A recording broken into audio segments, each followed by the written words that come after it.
And so I guess I'm going to start this one off as I do with everyone. How was 2014 for Paradox Interactive? 2014 was overall a good year.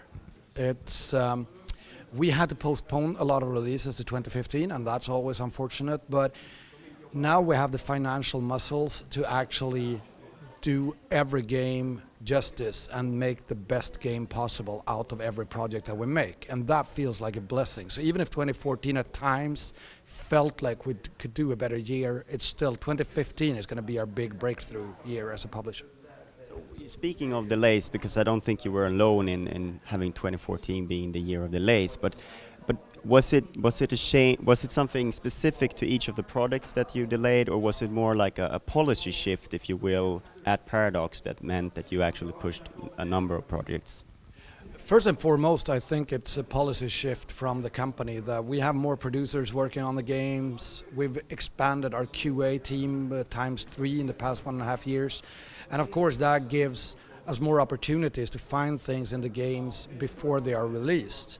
There's also a thing that we want to put more budget into every game that we make, and as you see that the game shows a lot of promise, you might want to extend the scope of the game, you might want to add some extra features that was not in the original design. So it's a bit of both, actually. It's interesting what's happening to your two big franchises, if you will, in 2014, EU and CK. They've been going strong for a long time now, both of them, and it is almost like, without you actually meaning it, you are becoming into this sort of games as a service mindset, if you will. It's an ongoing thing. Is that also something that has changed policies at the company? Yeah, initially we didn't brand it that way. We didn't really call it games as a service, because that, to us, that is more like what Riot Games is doing with League of Legends, more the online connected stuff. But you're exactly right, and we're trying to do it almost in the same way, provide the same service for gamers, making sure that they can always play the games, update them, provide free content as well as paid for content with every update that we make for the game. So it's a surprise to see that these franchises have such longevity, because more people than ever are playing both CK and EU, and that feels great. One thing that struck me when I look at the lineup that you have this year at Paradox Convention, probably the strongest I've seen if you just look at title per title. Each title has tremendous potential, a big deal, each one in their own rights. But still, one of the things that endears me about Paradox is the craziness, the sort of going out there and signing something that probably not a lot of publishers in the world would think of signing. Sort of, do you want to maintain that? Is that just is there still that craziness left there somewhere? And I feel that we lost some of the edge in the last year. We're trying to polish more stuff. We're trying to do more stuff that more people are going to like, and I want the part of the craziness to come back. Like, if you look at Magica, that was a huge risk for us to take in 2009 when we signed the project, but it turned out to be a great success, partly because it's a crazy game. And we need to make more GOAT simulators at Paradox as well, because that's a perfect example of a game that scores low on Metacritic, has the edge, and people really enjoy the game. So absolutely, we're gonna balance things out more, from like the big polished titles that we're doing to the smaller polished titles that are more crazy and edgy. Because I guess it's like a competence that you've built up as well, because the road with Magica was a little bit bumpy, if you will, but you learned a lot as a publisher dealing with someone who perhaps doesn't have experience. So that is something that you want to use moving forward, I guess. Yeah, Magica was a long learning curve, both for us and for developer Arrowhead Game Studios. And yeah, it was a bumpy road, and going forward, we're seeing that. For example, with Magica, one good example is that we said when the game was buggy on release, we said we're going to patch this game every day until it's ready, which wasn't necessarily a good decision, because patching every day meant that we couldn't test all the patches properly, which meant that, well, we added new bugs as well in some of the patches. So you learn something new every day, but I think that from a polish standpoint, we have gotten really far now as a company. Another big topic for 2014 was the partnership with Sony, and the fact that you have now 2 titles that are announced that are coming out on PlayStation 4. with Magica 2 and Hollow Point. Um, and of course, having followed the company for a long time, I know you sort of struggled with the concept of console. You've had some titles out on the last generation, but not really a consistent policy for it. And before this generation, it sort of felt like, we're happy on Steam, we're happy with doing PC. What sort of enticed you to look at consoles again? I think that for the first time Sony embraced the hardcore culture of gaming, and they really wanted to make an impact on how people play the games. They really wanted to service the gamers. I think the last generation console was very family oriented. It was driven by Wii U, and when Sony and Microsoft saw the huge sales numbers of the Wii U initially, they went more into the family kind of business for consoles.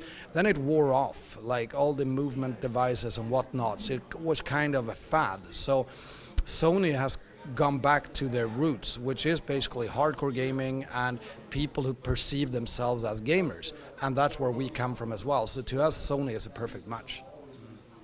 Is it how big a deal is it with PlayStation 4 for you guys moving forward? Like, will we see every other project on PS4 as well, or is it case to case, or how do you sort of judge what? I understand that Grand Strategy may not be a perfect fit for PlayStation, but how do you sort of pick and choose what to bring to console?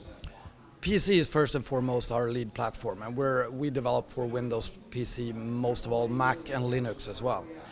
But when there is an opportunity to develop for PlayStation 4, we're going to do that as well, where it makes sense. So we're not going to force any games into a platform which it's not made for. Like I say, with the Grand Strategy games, we've been trying it on the Steam box, and font is a bit too small and the interface is not really made for it, so then there's a huge interface overhaul. And like we always say, when we're making a new project, we need like leads internally, champions internally who really love the project, that is really going to stand up for it. And having someone standing up for a console project with Grand Strategy game, which means basically you're going to sit with a UI for 18 months, it's very hard to find that champion. So even if I want to do like Europa Universalis on the PlayStation, I think it's going to be some resistance from the team. That's a good answer, yeah. But you need to find that sort of passionate guy about UI changing. Someone who just loves to fiddle around in the UI for over a year. Yeah, that might be a challenge. I was thinking about the War franchise. It's not a franchise that you mentioned a lot here at the convention. What do you see about that moving forward? We've taken a break on the development side, and we're evaluating to see what numbers. War of the Roses did really well. It has had a lot of players. It sold really well. Vikings did not perform as we hoped they would. So we'll see what we do with the franchise going forward. We still have a lot of people who are really passionate about the franchise. We still have people playing the games. So we might be doing more going forward. But right now we're focusing on some other development projects. And Fat Shark are busy with something else as well. Yeah, Fat Shark has their own first, like, really own game under production that is under a big budget, and it's really great to see. It's a great bunch of people. Because that is sort of a role that you've played for many developers in Sweden now. That you've been the first publisher, if you will. You've had a few projects maybe with them, and you've sort of in a way help build them as developers, and now perhaps they're working with someone else. You're also working with companies on Magica 2, for instance, now that haven't had that kind of size projects before. So it's sort of like you're playing that role of sort of maturing young developers. Yeah, someone referred to us as the granddaddy of Swedish game development, which sounds a bit weird, but in a way I guess that's true. We've been working with quite a lot of Swedish developers. We started our own studios as well, and I think it's really nice to work with people in Sweden. We have a lot of talented people, we have a lot of talented studios, and most of the time it's been a great match. We're not doing anything right now with, for example, Arrowhead, who created Magica, but going forward, we would love to see more cooperation with these guys. Speaking of like crazy and edgy stuff, that is something that is patented almost by Arrowhead. It's in their DNA to do stuff like that, so it matches us perfectly. But it does seem like you want to move more of the development internally. What reasons are there for that? The main reason for moving projects internally is to have more control over the continued development of the product. And say that we want to do something for it, like CK and EU, we can just do things for 3, 4, 5 years. If we're dependent upon an external developer, they might decide something else, saying like, we don't want to work on this game anymore. And then we're standing there without anyone to support the game. So it's not only risk mitigation, which is also part of it, but it's also to make sure that we could continue to support the game for as long as we want to support the game, not it's up to anyone else external. And sort of, if we look ahead, you had this vision for 2017, which is 2 years from now. What if we talk a little bit in broader terms? How do you want to see Paradox evolve? First of all, we're working a lot with being an attractive employer, so that talented people will come to Paradox and start working for us, because most of the success that we have depend on the people there are in the company. Some of it is also the products, but if you have good people, you will also have good products.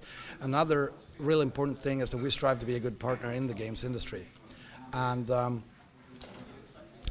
being a good partner in the games industry requires us to be more transparent as a company and tell people how do we work, why do we do certain things, and who do we want to work with. Like, our games are not for everyone, and it's important to remember that. So we're going to be open, for example, with our core pillars. What do we feel is important in a game? And in that way, we think that more people will come to us and say, you know what, we share our vision, how we're going to bring games to the market. I mean, I sat down with the founders of Riot Games at GDC last year, and we just had an hour-long discussion on how we view gamers, and that was a perfect match as well. I was surprised to hear so many of my own views that I see as my own views just come out of a company like Riot Games. That was great. And thank you so much for your time. Yep, thank you.